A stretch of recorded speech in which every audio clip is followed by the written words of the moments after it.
Hello, my friends. I'm Fiona Sitkin with a new episode of Stories of My Life. Welcome to our channel, The Bridge for Women Worldwide. I will be speaking today about my brother Simon. Why? I believe we never show enough appreciation for our family members on an everyday basis. Yet it's important to establish a memory trail, both for the younger generation and our friends whose life he's touched. I am proud to say right away that my brother, Simon Voitanik, MD, is simply a medical genius, in addition to his other virtues. Simon and I got at least half of the same genes as siblings. However, we have more divergences than similarities, both in appearance and character. Yes, it's true. We are very different. Everybody knows that. Long story short, Simon and I kind of irritated each other ever since we were little kids. I sensed our parents' favoritism towards Simon because, and I think I was just jealous, he was always praised more and punished less for similar things. I was able to push him when we were younger, but as he grew up, he learned to push me back. And probably his initial desire to stand up for himself led to his early interest in boxing, karate, and tai chi when still in Uzhgorod, Ukraine, our native city. Simon often repeated that our weakness provokes the aggressor to attack us. That's his philosophy of life. We must be strong. The stronger, the better. I remember he even trained a group of students in Uzhgorod and earned the black belt in karate, the black belt, no less. A devoted martial artist, Simon says that he loves Tai Chi and karate for their beautiful fusion of the body and mind. Well, he should know. Anyway, we grew up as competitive siblings with a winner mentality, which is characteristic of many prominent families. The Kennedys are a case in point. That's a joking comparison, by the way. But sibling rivalry may have been the primary motivation that led Simon to defend his doctoral thesis in medicine about some specific heart problems in Moscow after I wrote my second doctorate in linguistics. As a successful practicing doctor, he didn't have to do it. Well, the other possible reason might be his early realization of his broader than usual capabilities as a medical professional. Simply put, he's got more talent. Indeed, he became a famous pain doctor quite quickly, and did not really need any doctoral thesis to prove it. He actually became well known as a pain doctor not only in Ukraine, but also in Russia, Czechoslovakia, and even China, where he went to study acupuncture. So, very successful in Europe. Why did he emigrate to America? That is the question. A big question. My answer is for many reasons, but basically, I believe because he felt he's really and ready for bigger challenges as well as opportunities in the United States.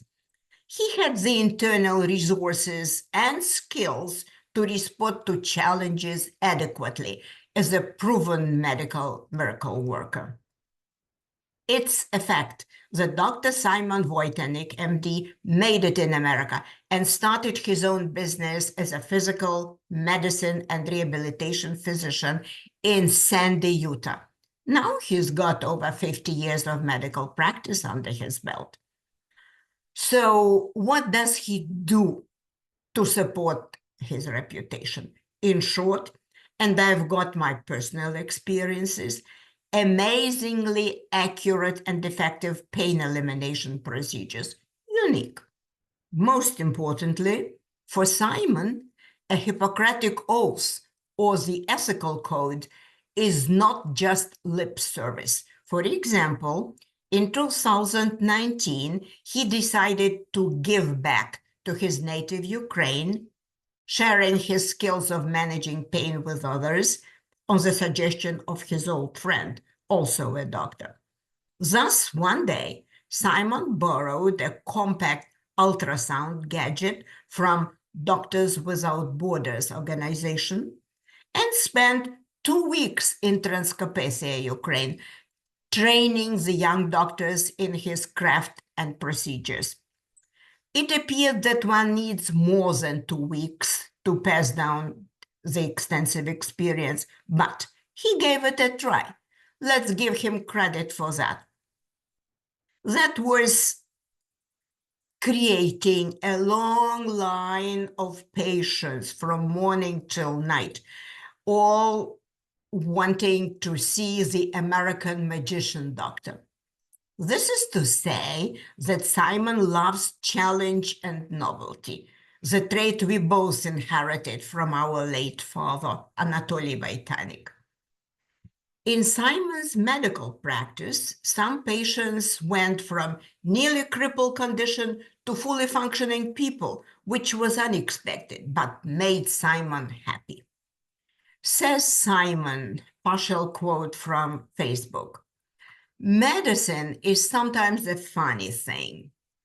I have been using pulsed radio frequency for chronic pain for the nerves treatment for about 20 years for different conditions, from arthritis and neuropathy to spinal disc herniation, ... Very recently, one condition has been approved by FDA. It's a huge progress." End of quote. Huh? That's big. Other things to mention about Simon are his advanced sense of humor, of dry humor, and two, his love of skiing in the Rocky Mountains in Park City, Utah, where he lives. Three, his love for his two dogs, Akitas, a super loyal brand, is also remarkable. To round up, Simon is a never-give-in character. Plus, he's a supportive father, brother, and brother-in-law. Plus, the loving uncle. Plus, a good shoulder to cry on. Plus, extremely proud of his daughter, Dr. Sophia Wilson, president of American Association of Ukrainian Studies. Not to mention that he was extremely supportive of our parents, of our father dying of cancer, and of our mother staying at home alone during a hurricane. Critical help at the right time. That is Simon. Now, on behalf of his family, friends, and his many, many patients, I want to say thank you, Simon, for being there for us. Thank you for your big heart, medical curiosities that didn't fade with age, and for your good hands, because we are really in good hands with you. I'm so proud of you, my dear brother. We all are. I am posting this video blog on the eve of November 11, which is Veterans Day and Simon's birthday. Congratulations, Simon. Be happy and healthy. To my audience, I say, many thanks for listening. Please subscribe to our channel and leave your comments, if any. I salute you.